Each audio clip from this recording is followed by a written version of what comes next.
high atop the pastoral center of the Diocese of Camden, you're listening to Talking Catholic. Hello, everyone, and welcome to Talking Catholic. This is Marianela Nunez, and with me today, we have your usual Mike Walsh. Hey, Mike, how are you? You know, it's funny, Marianela. I was actually thinking about that today, that I think I've only ever missed one episode.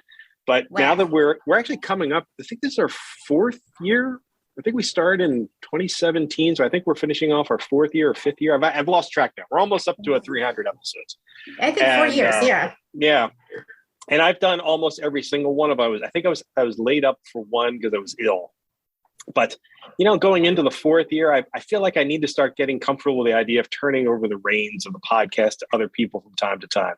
So, Marianela, don't be surprised if sometime in the very near future you do not introduce me as your co-host. Maybe you just take the reins for 54 and a half minutes all by yourself. How do you feel about that?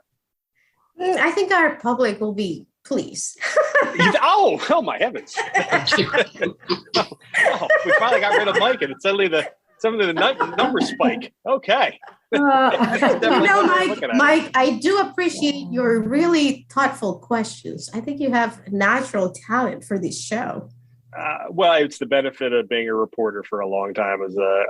I do a lot of questioning, but yeah, I was thinking about that. I feel like I've been hogging the microphone for the last 4 years, and I have to get more comfortable. We have like 5 co-hosts at this point. There's no reason why I need to be on every single one of them. You're all great at this, so I don't know. We'll have to consider that. Maybe you and Jen Morrow can team up, or you can go solo or something like that, or you and Mary McCusker can do it together one of those days. I think we could have like a girls type of podcast. It's kind of like that. Girls night out, girls spoils out kind of thing. You know what? Tell you what, I'll pitch it as it'll be a wine night. You guys can all come with the wine and awesome, have a nice conversation. Awesome. Yeah, I know Jen Morrow will be there with bells on if we do it that way. Love it. So on today's podcast, we're obviously, you're on my co-host today. So I always tend to be schools focused, but we're even a little more focused because it's coming up to one of my favorite times of the year in the diocese. And it's something that takes place all across the United States, which is Catholic Schools Week. And it's a time when we really get to sort of celebrate our Catholic schools in a wide variety of ways. And every year we try to have a Catholic Schools Week dedicated podcast. So Marianela, who is on the podcast with us today? So we have 3 amazing principals today joining us in the podcast just to talk Catholic Schools Week. And let me start by introducing Patty Polson, who is the principal at Holy Angels Catholic School in Woodbury. We also have Kathy O'Callaghan from St. Peter's School in Merchantville, and Sister Michelle DiGregorio at St. Margaret's Catholic School in Woodbury Heights. So welcome to the 3 principals. We are so excited that you are here with us today, and we can't wait to start the conversation. Welcome all. Thank you. Glad I will here. say, Kathy and Patty, I know have both been on the podcast before. Kathy, actually, if you go back to the beginnings of the podcast, I think within the first year, we had a great conversation with her and her husband. It was actually a wonderful conversation. One of my favorite memories of the podcast. So, Kathy, I'm sorry that it took 3 years to get you back on, but thanks for joining us. Oh, it's my pleasure. Thank you. If you want to think, Mike, if you want to think of a good Catholic marriage, think about Kathy O'Callaghan and her husband. They're amazing. Thank you. They are absolutely a delight. So much so that they were so wonderful on the podcast. And when we had our convocation in South Jersey, they were invited to be witness speakers to it. And I was quite annoyed with Kathy and Mike, as a matter of fact, when they did that, because we had them on the that was back in the days when the podcast used to be a lot longer. We would go hours from time to time. And so we were talking with Mike and Kathy in their home, and it was great. It was wonderful. It was heartwarming. And then Mike and Kathy gave their witness. And in the midst of it, Mike was moved to tears. It was so powerful. Mm-hmm. And I was so angry when that happened because it was this incredible moving moment. They didn't do it on the podcast. They did it in front of a room full of 600 people. I was like, come on. So now you know. Now I know. So I'm still bitter about it. Well, we're not here to dig up old vendettas. We're here to talk about Catholic Schools Week, and really, if we could maybe Kathy, since I already sort of started you in on this, would you like to talk a little bit about exactly what Catholic Schools Week is? Well, it's a week where we celebrate, who we are as a community. So each day during Catholic Schools Week, there's something new that we celebrate. We celebrate our community, we celebrate our students, we celebrate teachers, we celebrate volunteers, and we celebrate our vocations. So kind of each day we pick something new that's special about Catholic schools and kind of dive deep into that. So for the week. So it's a great week. Everybody comes together. Obviously it's going to be a little different this year, as we've had in the past, but we make it work and everyone kind of rolls with it. So it'll be fun. And I have to say the three of your schools, all three of you, St. Margaret's, St. Peter's, and Holy Angels, have fantastic social media channels. And if you are wondering about the things they'll be doing during Catholic Schools Week, I would encourage you to check out any of their social media platforms because they are, number one, joyful. Matter of fact, I have to give Patty Paulson special credit for that. If whenever they decide to get rid of me here at the diocese, I'm going to tell them to hire Patty as our chief cheerleader, because Patty, the joy you bring on the social media platforms is truly infectious. So is that every day, or is that stuff you save just for special times? I try to post something every day. And when I first joined Holy Angels, we really needed marketing. And we didn't have a lot of money. So I tried to look at, and I have two girls that were in college at that time. And social media is so big with the young kids. So they taught me how to do it. And now every day, so many wonderful things go on in our Catholic schools. So it's so easy to share them on social media and bring happiness. I mean, just dress your pet up day. Who doesn't care? I mean, dress your pet. And everyone loves seeing everyone else's pet dressed up. It just brings happiness. And then I have new families coming in to tour the school. I tell them to join our Facebook and our Instagram, and they already know so much about the school. So social media could be a big plus. Mm-hmm. That is true. Sister Michelle, from an educator's perspective, we've talked about a lot of the joy of Catholic Schools Week, but there's a lot of actual nuts and bolts that go into our schools. When you're thinking up Catholic Schools Week, are you just focused on the fun things, or are there other things that can take place during that week too to keep people motivated and interested, particularly prospective parents? Right. Yeah. I mean, typically, under normal circumstances, we would have an open house, things like that. We're under COVID, we're not really doing that, but we are preparing videos and different social media pieces that are going to help showcase some of what our kids are doing. But there's always obviously a prayerful attitude. So while technically Catholic Schools Week begins on a Sunday, and so we have kids going to Mass, for example, and, giving a witness kind of, at the Masses about their experience of Catholic school. We'll pray together on, like, say, the Monday of Catholic Schools Week as a community, we'll pray together. And there's always this prayerful element throughout all of the days, really. Are there fun things? Absolutely, but there's also, service projects and lessons to be learned and to be talked about. And, why do we do what we do? Why do we recognize our students? Because they're God's gift and they have, blessings and talents, and we want to acknowledge those. And, whether it's our community, our larger community, we want to, give a hand to those maybe who are less fortunate. We want to thank those who've served our nation.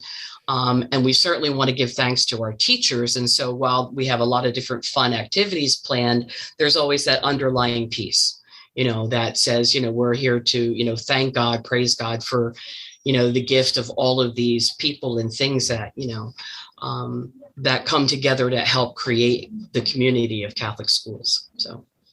It's awesome. And I think, one of the things that we really enjoy about these Catholic Schools Week is that it gives us the opportunity to celebrate who we are and to allow our families to feel proud of what they're doing by sending their kids to Catholic schools.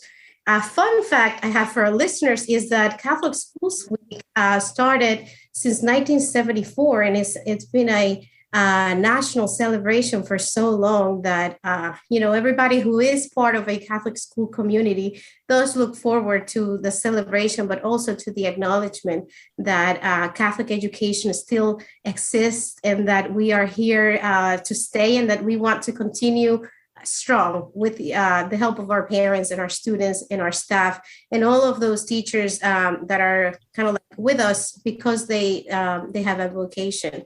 So I would like to kind of like dig in a little bit more into what is it that you guys have planned for these Catholic Schools Week 2022, knowing that there's COVID still around and bothering us these days, but we have learned how to live with it and how to kind of like follow the protocols and procedures to continue going. And so what is it that we're doing differently this year to kind of like be creative and still keep that spirit going? Basically, I wanted to touch base on something that Sister Michelle said about the community, the faith, and our academics. One of the most wonderful things about Catholic school is we incorporate them all together. So in the Catholic school, we help out our communities, we practice our faith, and we have high standards for academics. So Michelle, I just wanted to hit on that. We have a lot of things going on trying to make the week. I mean, it is so different this year than it has been in previous years, but we have themes for each day. We have a couple of assemblies where we're going to get the kids together. We have a geography bee one day. Family appreciation, we're going to write letters to the families, thanking them for making the sacrifice to send their students to Catholic school. Essential workers, we're going to make some baskets to the local fire department, the local EMTs, and the police stations and drop them off for them. And then we have a vocations assembly where we're going to actually have speakers come in and talk to the kids about the different vocations. And we can never forget our teachers. We have a beautiful luncheon that we're going to have for the teachers to show how much we appreciate them. Awesome. That's and Sister Michelle, can you pinpoint on those themes for Catholic Schools Week? What are those specifically? How are they called? As far as like what are the things that we're doing for each of the days? Yeah. Right. So, for example, on the day that we're honoring our students and thanking our students, we're having a Spirit Day. So our students can wear any kind of St. Margaret spirit wear. So rather than a regular casual clothes day, which is like, kind of building up the spirit there, they're also getting free ice cream, by the way. And probably good. I'll be there. Yeah, right. And, I'll be there. A little extra recess and things like that. And typically we would have an assembly for the various grade levels. But again, under the COVID restrictions and everything, we had this really great geography assembly planned, but we can't actually execute it during Catholic Schools Week. We have to wait for things to get a little better before we can actually have them come in. But so we usually try to do that, have something special for the students on that day. For example, the vocation day, our kids will, they're going to be preparing spiritual bouquets for our seminarians, for some of the priests and religious sisters that work in our diocese. So they'll be sending out these spiritual bouquets and then executing them, obviously. One of the things that I enjoy very much is we do a collection of hygiene items for those who are needy. We usually take them down to Good Shepherd down in Bridgeton. They have a soup kitchen there and everything. And, we usually pack them up. The children will do it. They get a little prayer card, that has a picture of the Sacred Heart on it because we're, St. Margaret Mary. So that has a Sacred Heart and it says, "You are loved." And so some of the children will color those cards in, and other kids will pack the bags and put the items in it and put the card in it and everything. And then we take it down there, and they're so appreciative. And, you know, a lot of times when I go down to take them down there, some of the people that are served at the soup kitchen are there waiting, and they're just so good and so kind and so appreciative. And, you know, when I explain that to the kids, they feel like they've really done something, you know, for their local community. And so it's just very heartwarming, you know, and I think the kids really respond to that very, very well. Sister Michelle, and how do they I'll be interested, like kind of like imagining the kids packaging those hygiene items, preparing the bags. What are the kinds of conversations that you hear while they're doing that? What are they learning about doing service? You know, I think it helps a lot of them. They recognize, for example, something that they take for granted. You know, I got up this morning and I brushed my teeth and, you know, whatever, I took a shower, and to think that there are people maybe who don't have these, what they would consider to be necessary items, it kind of is an eye opener, you know. And at the same time, it's interesting because sometimes the families, they'll send in like really nice things. Do you know what I mean? Not like I got it at the dollar store, you know, whatever. But sometimes they're like really nice things from, I don't know, Bed Bath and Beyond or wherever, like some really, you know, and the kids are like, oh, I bet they'll really like this one. I wish I could see them, you know, get this. So there's this sense of what they take for granted. You know, they get an eye opener that, gosh, there are people who don't really know what this is like. And, you know, we're going to help them out. And, you know, so, and then there's things for kids, for adults, you know, whatever. And I think it really helps them to look at the world a little differently. So Sister Michelle, that's a great point regarding our Catholic schools in general. I think not just during Catholic Schools Week, is that there's a holistic nature to it. You know, it is the typical, not so much typical, and certainly this day and age, but reading, writing, arithmetic. You know, we still nailing all those, you know, core subjects. But whereas in Catholic schools, there's always that little something extra, you know, that we focus on. Kathy, you know, you've had sort of a long career in education at this point, and certainly your time at St. Peter's. You know, I'm curious, you know, what is it about being in a Catholic school that kind of, would you find differentiates itself from being elsewhere, being in a public school? Right. Yeah. I mean, it's a special place. It's just special. Our families are special. The teachers are there because they want to be there. You know, they're not mailing it in because we know they're not making bank here. So, you know, I think people give more because it's a conscious choice, you know, and it's a choice out of love. It comes from a place of love. And when it comes from a place of love, it always comes out the best. So it's just special. And I think people really care for one another. You know, in a Catholic school, families that don't know one another, you hear one family's down, the next thing you know, there's a link for, you know, for food for people to deliver, or, you know, kids are making cards, or, you know, people are sending in hats, gloves. It's just different. You know, people really, really care, and they're not afraid, you know, to care, to go out, because everybody's doing it and it becomes infectious.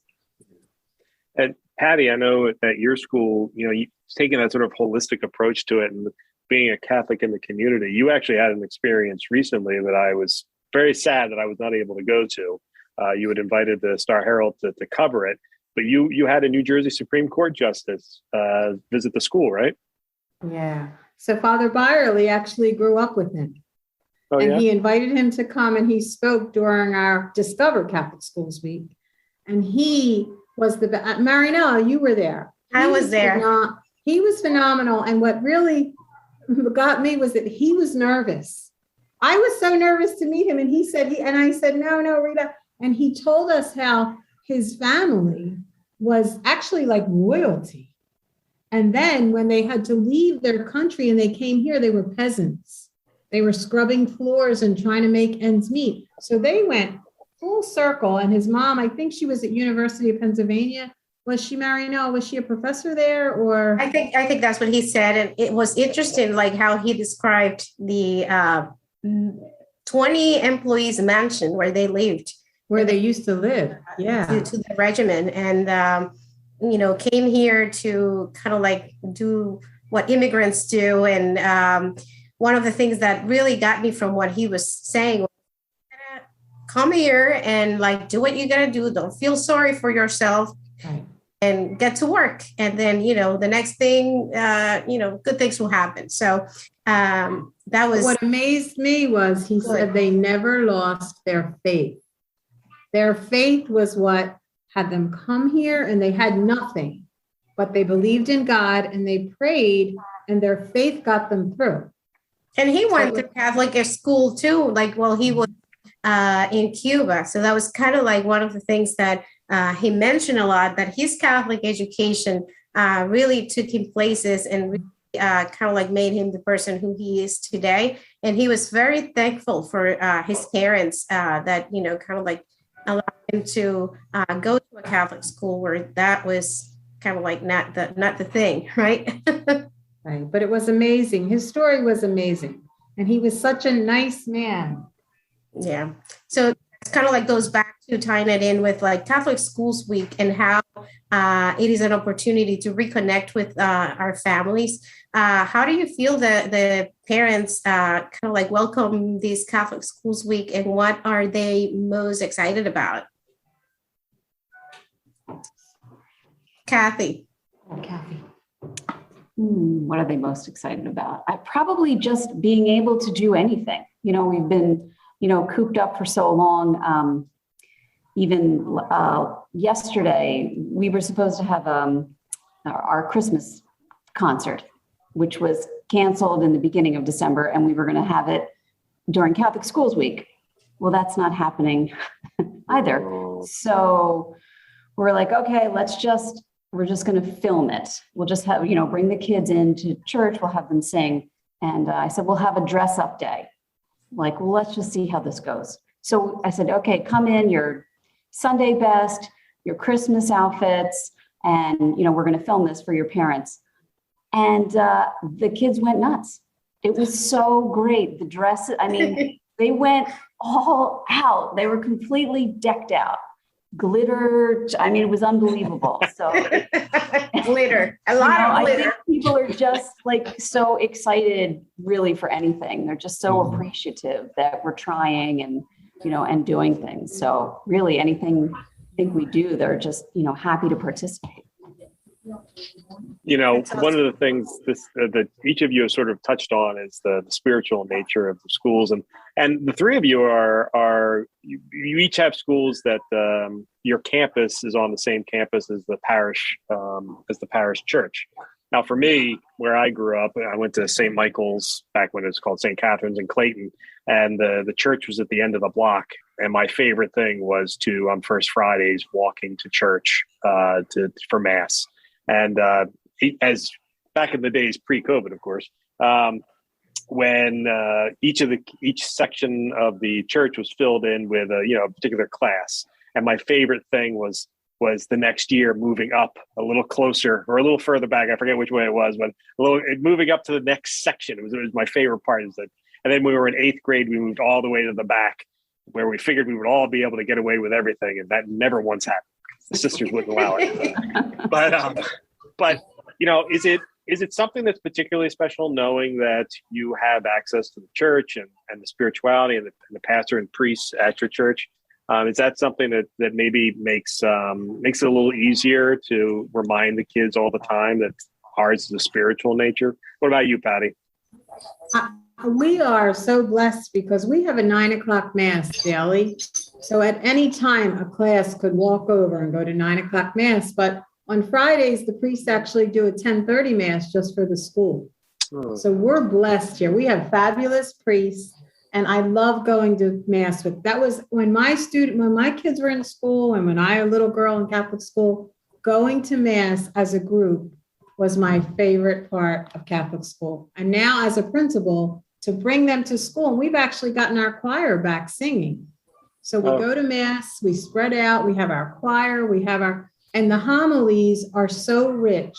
I feel that I know my religion, I have a good faith, but when we listen to the priest in church, it's a whole nother dimension to our faith.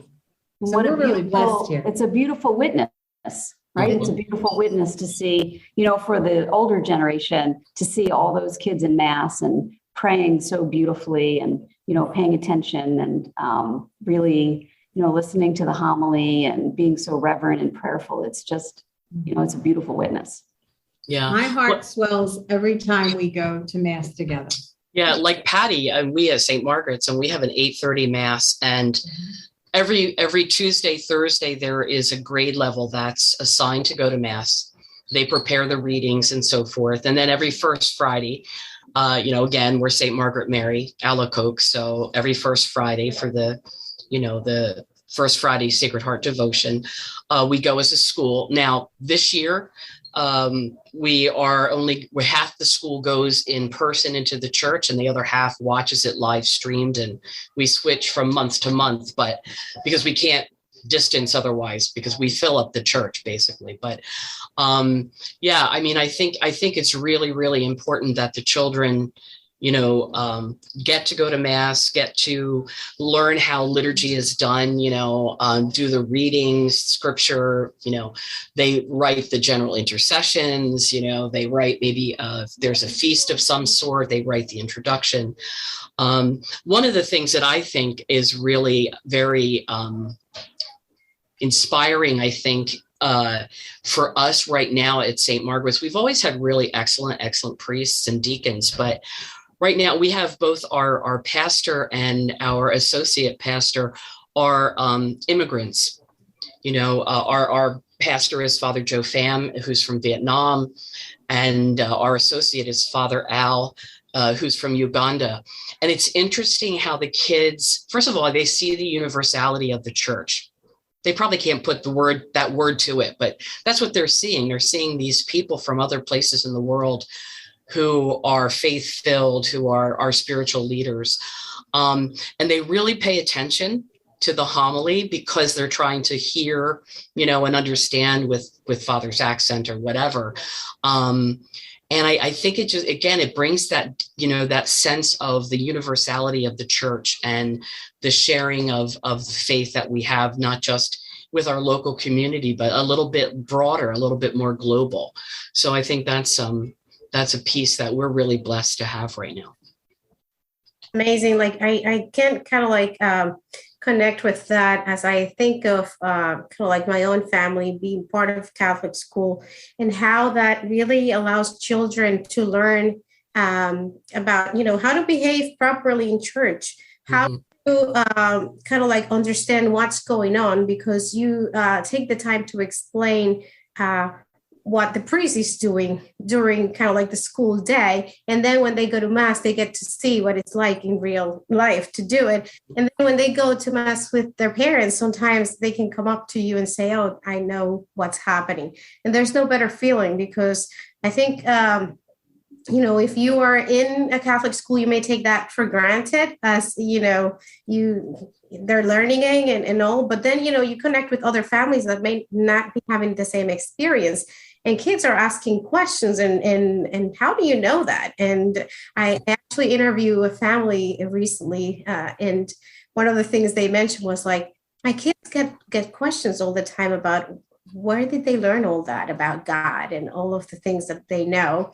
And they always tell them is our Catholic school. So all the parents are kind of the main educators for their kids. I think there's a lot of cute things that happen in school that allow children to see better and understand better the things that, we want them to learn about our faith and our religion in Catholic schools. So that's certainly an amazing work that you guys are doing, carrying out the mission of Catholic education. And we always thankful for what you're doing, for sure. Right, Mike? And, we are always thankful. I'm particularly thankful as my son is currently in 8th grade, and I'm hoping he'll make it to 9th grade.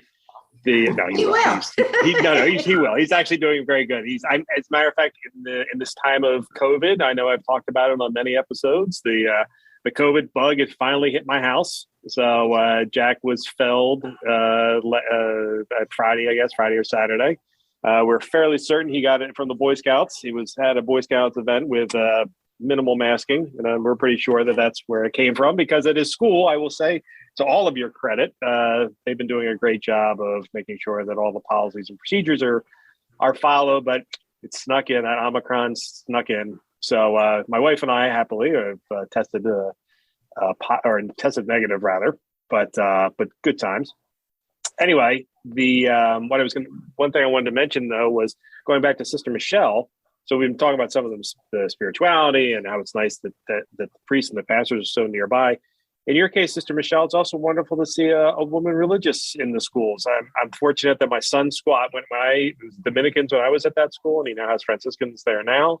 And certainly we aren't able to have women religious in all of our schools, but a number of them do. And it's great to see that St. Margaret's still has several there, and that one of them happens to be the principal. Do you find that being a woman religious, that you're able to, have you had the opportunity over your time to inspire others maybe to consider becoming a sister? We certainly do try, to encourage. And right now we don't have anyone from our school that is a religious sister recently. Mm-hmm. I would like to say that the Sister Jerry Lynn, who's the principal at Guardian Angels, is one of our graduates. She actually was from the first graduating class of St. Margaret's. Oh, wow. I didn't know that. Yeah. I didn't know that either. Yeah. So, and we've had a couple of young men go into the seminary. Right now, we have one of our alum who is a seminarian. So we're certainly very proud of him, and we certainly pray for him and encourage him. It's interesting, just a few years ago, I had hired a young woman. I needed a religion teacher, and I hired her. And she was with us for 3 years. But before she came to us, she had met a group of sisters that are out west, and had done a couple of missionary summers with them. And I had her, we have a vocation club that would meet monthly or whatever, and she was in charge of that because she worked in the middle school religion department. So, she was talking about, religious vocations and what does it mean to serve God in the church and so forth and so on. And at a certain point, she came to me and she said, I keep saying these things to the kids. I think I need to think about it for myself. And ultimately, she ended up entering the religious community that she had done some mission work with. And we're still in touch with her. She's teaching in Detroit now. Her name is Sister Mary Lauren, and she teaches in Detroit. But when she comes back in the summer, she comes over to see us. And a couple of times she came to the Mass, and some of our kids were there, and they were like, oh my gosh, all excited to see her in her habit and everything. So, we like to think that even though she didn't join our congregation, because again, where is God calling me to? It's sort of up to God. But we certainly consider her one of our people, who entered and answered that call. But part of what we do during Catholic Schools Week on the day of when we honor and pray for vocations, we present that to our children and say, where is God leading me? All during the month of January, our morning prayer is a prayer for, Lord, show me what it is that you want me to do and give me the courage to do it. So there's always this atmosphere of encouraging kids just to be listening. Where is God calling me? What does God want me to do? And I'd like to think that myself and the other sisters in the parish, really show, I think, a joyful, loving presence to our kids and to all of our people, of course, but especially to our children. And, if anything, in the morning when I'm standing at the door and they're coming into the building, I get like 1,000 hugs, or if I go into the classroom, it's like this big group hug. All of a sudden, everybody's, so I don't think they're afraid of me, which is okay. I think it's okay. I think that's a good thing. Yeah. Very much think it's a good. Yeah. I will tell you that, so growing up, I never ever recall priest being in school, except occasionally the pastor would come by. But having the Dominicans in the school with me was really great. And so I remember my father telling me the stories of the old trite thing of the ruler and the knuckles and stuff like that. I will tell you that the Dominican sisters I had were lovely. They were some of the nicest people I ever met. They were tough on us, but tough in a good way, in a loving way, in a wonderful way. I always had such an appreciation for that. And the Franciscans who are at my son's school now are the same way. They are not to be trifled with, but they are a joyous bunch. Like one of them she loves the kids. Like she's fantastic. Are we going to say Marianella? Did you ever consider the vocation to be a priest? Not for 1 second. I never, not for 1 second did I think that, being a men's religious, nor I actually gave thought to being a deacon for a very short period of time. And then I was hired by the diocese for this job. And I realized how hard those guys have to work. I'm like, you know what? I'm good. I'll stick with being a director of communications. So I'll be a lay minister. I don't need to be ordained. You know, I went to school, and since sixth grade, I was in Catholic schools in the Dominican Republic, and I was with the Sisters of Mercy, and I was so in love with those sisters. They were so joyful. Like one of my some of my best memories I have from that school, and it went from 6th to 12th grade. I actually was an aspirant for a little bit. Really? You I can see that. Didn't know that about me. I didn't. Yeah. So I was so into it, like for a while. Then, you know, I decided to go another direction. I think that wasn't my calling, but I did enjoy spending time with the Sisters of Mercy and learning about what community life was like. And, you know, till the days, we're still connected on Facebook, and, you know, they're kind of like proud of me that I'm working for the church now, and that I give my strong Catholic connection, and I go visit when I can. I travel to the DR. So, well, I will say that, you know, we've talked about this on the podcast many times, Marianella, is when we do a vocations episode, that there's no sadness in someone who discerns, you know, religious life in some way, or becoming a diocesan priest or something like that, and then ultimately decides not to.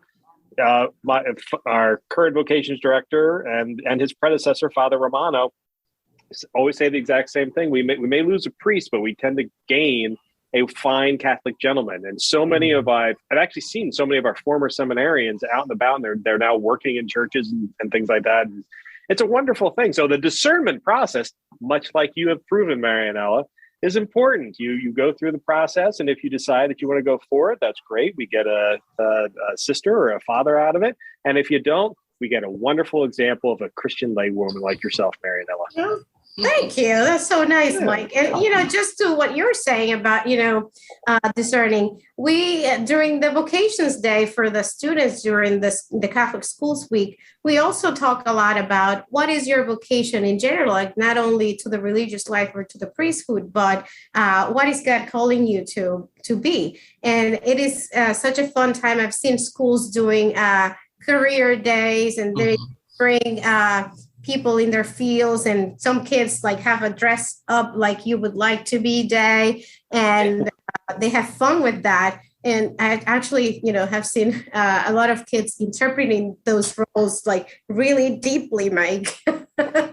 We're actually doing that this year. And I have an attorney, I have a Homeland Security officer, a chaplain in the service, a physician assistant, and Father Byerly. And Father Byerly and Father Gallagher are fabulous. They come in every week and they teach religion in the school. And Father Gallagher, every time I turn around, he's right here. He is tremendous with the kids. So we're really blessed at Holy. If I could just say in the context of all of this, that when I was the principal at Christ the King, Father Gallagher was one of our students. So I consider him one of my vocations too. Awesome. We'll lend him to you. Even if he's not from St. Margaret's. I will say, Father Gallagher, I follow his social media. I'm going to start thinking of him as a diocesan priest, not so much in the sense of he's a diocesan priest, but he is a priest of the guy goes everywhere. He's constantly on the move. He's all of South Jersey feels like his purview. Yeah. I'm worried that we're not giving our young priest nearly enough work. He's only been ordained 2 years. I think he's traveling everywhere, but wherever he travels, he's speaking to young Catholics everywhere he goes. He's a wonderful example. Of course, Father Byerly officiated my wedding many, many years ago, and he's a close friend and someone I love a great deal, and someone who I enjoy bedeviling from time to time as well. And he gives as good as he takes, so it's okay, as you well know, Patty, I'm sure. Yeah. That's awesome. And of course, Kathy works with his brother, as a matter of fact, Father Right. Tim We have Byerly. the other Father Byerly. Yes, there's one Byerly, one there. Yes, and they couldn't be more different and yet more the same in a weird way. Really? Yeah. Yeah, and he also teaches. So he teaches right. our 8th grade once a week, and it's Right. amazing. Amazing. How is it I having think a pastor, you being your brother, Kathy? What's that? How's it having a pastor who's your brother? Oh, and that's true too. Yeah, of course. Kathy Yeah. also has a brother as a priest. So there's priests all over the place. Who says there's a priest shortage? No, there is, and that's why we're trying to encourage vocations whenever we can. It's not unusual for us to turn almost any of our podcasts into an encouragement for vocations, simply because, and this is another thing that Father Romano has recommended back in the day. Sometimes if you don't ask, people won't consider. If you don't talk about it, if you don't ask a person, if you don't suggest it to someone, they may go their entire lives without considering that vocation. So, listeners, if there's someone in your life that you think might have a vocation to in one way or another, diaconate, priesthood, women religious, pose the question to them. It's possible that no one's ever suggested. It's possible it's been in the back of their mind and no one had ever thought about it. So, and certainly our fine principals have been in positions to do that over the years. So that's good to see. Marinelle, have you ever encouraged anyone to consider the life of a religious person? I actually have. I have. Yeah, for sure. Okay. Yeah. I haven't Especially run across anybody deserving yet, but as soon as I do, I will. I promise. I have. Funny thing, like I think this guy, he knows, you know him very well. At the beginning of kind of like knowing him, I actually told Jose. Oh, I think a lot of people did, but that was not. I didn't know he had like start with him. yes. Well, I got news for you, Marianelle. So you're talking about Jose Rodriguez, the co-host of our Keeping It Catholic YouTube show, and the head of the Office of Youth and Family for the Diocese of Camden. I will let you know, and not really a secret, he actually was discerning for many, many years. While he was dating his current fiancée, they were having a conversation, and he felt this constant pull to really inquire about the priesthood. And it gave him, like, they've been together for 16 years, because for a large portion of it, he wasn't really sure which way he was going to go. And Star, to her credit, his fiancée Star, to her credit, stuck with him the entire way and said, if you decide to become a priest, I will back off but be supportive of you and be your friend. And if you decide to stay with me, we'll continue on. And he ultimately decided that Star was where he wanted to go, and they're actually getting married in 3 weeks, 4 weeks, something like that.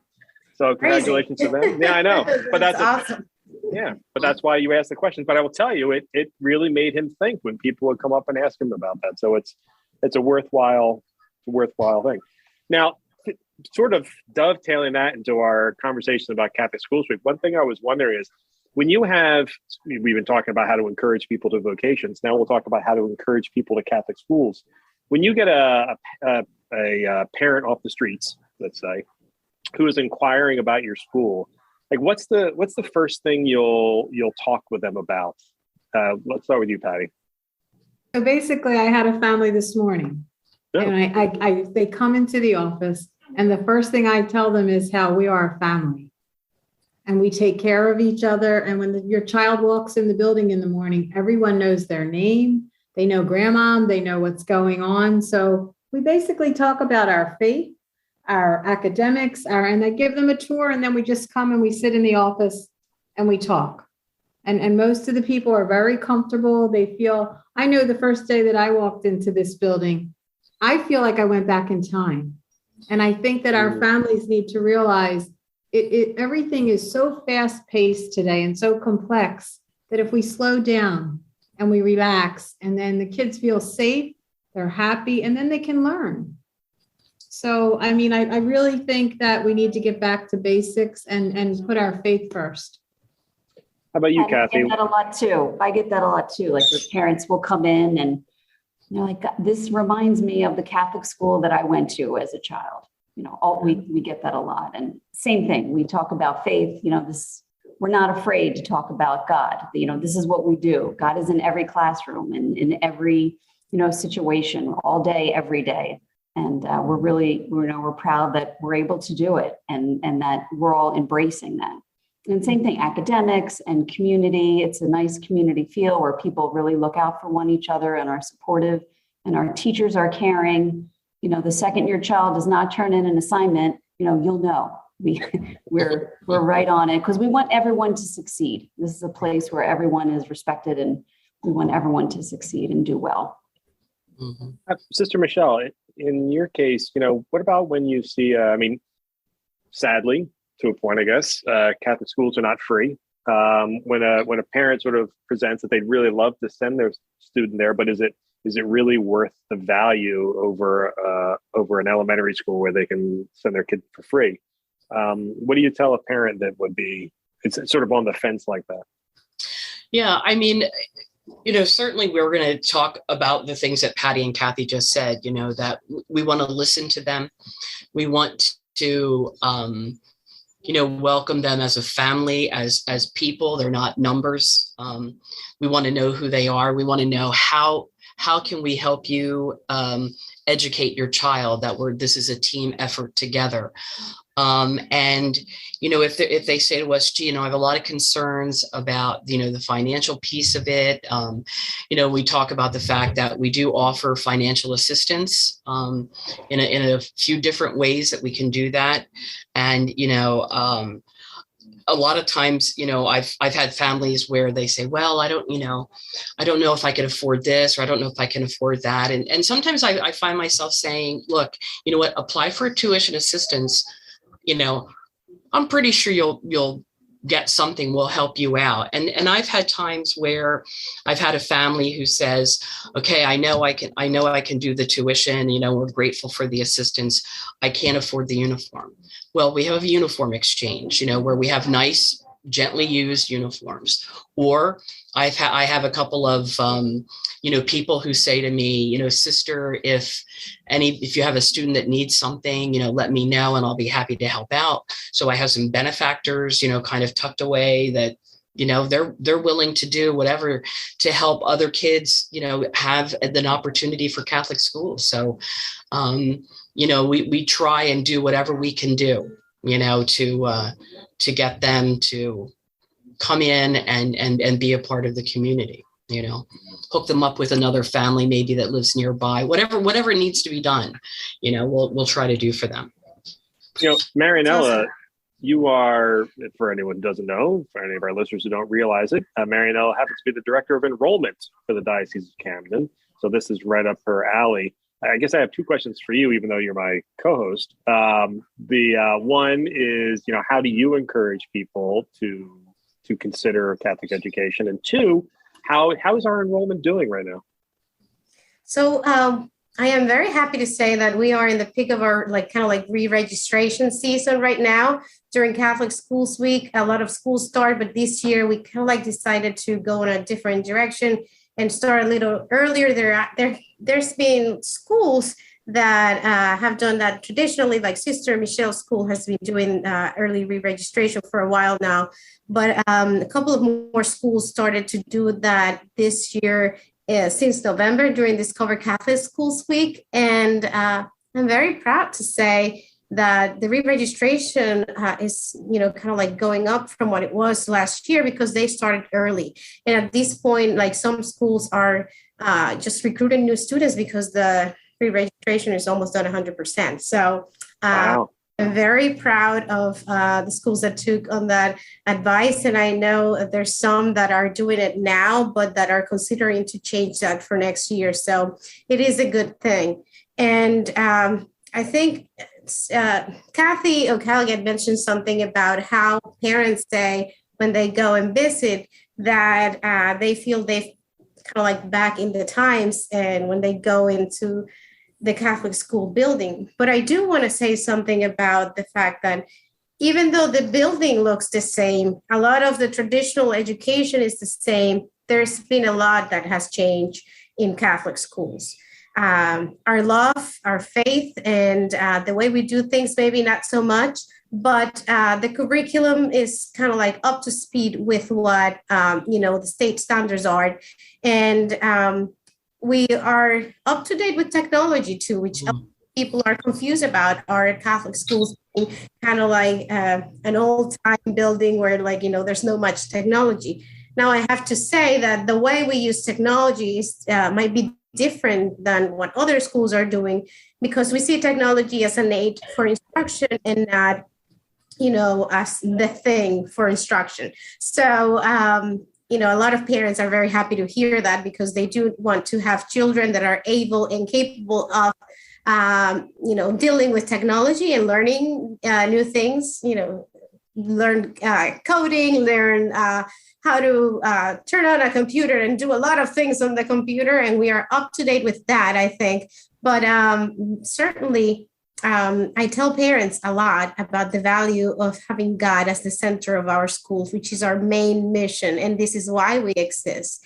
But because we are a God-centered school and God is perfect, we do strive to be perfect with what we have in our buildings and our resources. And our resources do not only include, the technology we have, the buildings we have, they include the teachers and the principals that we have that are amazing and talented people that work because they want to work in these places, because they want to be part of the Catholic school community. And so definitely, this is kind of like, it is not very hard to sell when it comes to Catholic schools, because we know who we are. And we have God as, the main reason for our existence. Well said, Marianella. That is wonderful. And that's a very polished pitch you gave. You've definitely been doing this for a little while. So good job. Oh, thanks.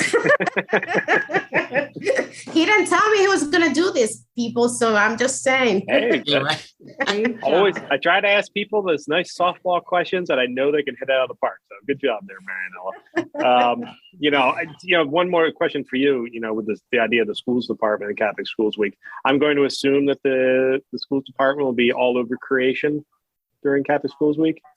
Yeah, we're going to be probably eating some like potluck stuff and going for ice cream at Sister Michelle and some of the schools with the fun activities. Now that I am COVID free, as you mentioned in the last show, Mike, I was kind of like hit with COVID. I think that I am allowed to go and my mask socially distance and enjoy some of the events. So please, those principals that are out there, including yourselves here, let me know what's good, because I want to go. Marianella's coming. Welcome, Marianella. Always welcome to come. Thanks. Ice cream day is Tuesday. I think we're all coming, Sister Michelle. We're all coming. Okay, yes. Marianella, I never realized what a foodie you were. Right? This is I'm getting a new appreciation for you. Did you lose your sense of taste and smell when you had COVID? I actually didn't. So good for you. Okay. I didn't know if you were overcompensating because you were without for a while. I will admit that was my greatest fear if I were to ever get COVID, was losing my sense of taste, because I just enjoy eating way too much. I lost appetite and I thought food was not tasting as good as usual, but I didn't lose it entirely, so that was good. Okay. Well, all my son had was a mild headache and a scratchy throat. We actually took him to urgent care thinking that he had strep, and nope, sure enough, it was the COVID. And then my wife and I immediately tested ourselves, and we came out COVID free. But she was actually going on. I just got a call from her, and I'm curious to see if she was getting herself tested at the county site today. So I'm curious to see if she's coming back with a positive or a negative. So well, good luck. Good luck. Tell our listeners to take care of themselves and learn more about Catholic schools. We are here to help. We want to be part of your homes and your families. We want to educate your children in the faith, and we want to do it in the best way possible, because this is why we exist. That's true. To Kathy's point, none of us are getting rich in this job, but the people you'll meet in the schools will be some of the most fantastic people you'll ever come in contact. And certainly our principals are included in that list. So Patty and Kathy and Sister Michelle, thank you very, very much for joining us today. We really greatly appreciate it. And Marianella, always a pleasure. And I can't wait to actually see you in the building very soon. Thank you. Thank See you everybody. so much. Thank you. Thank you for God having bless. us. Thank Bye-bye. you. Thank you.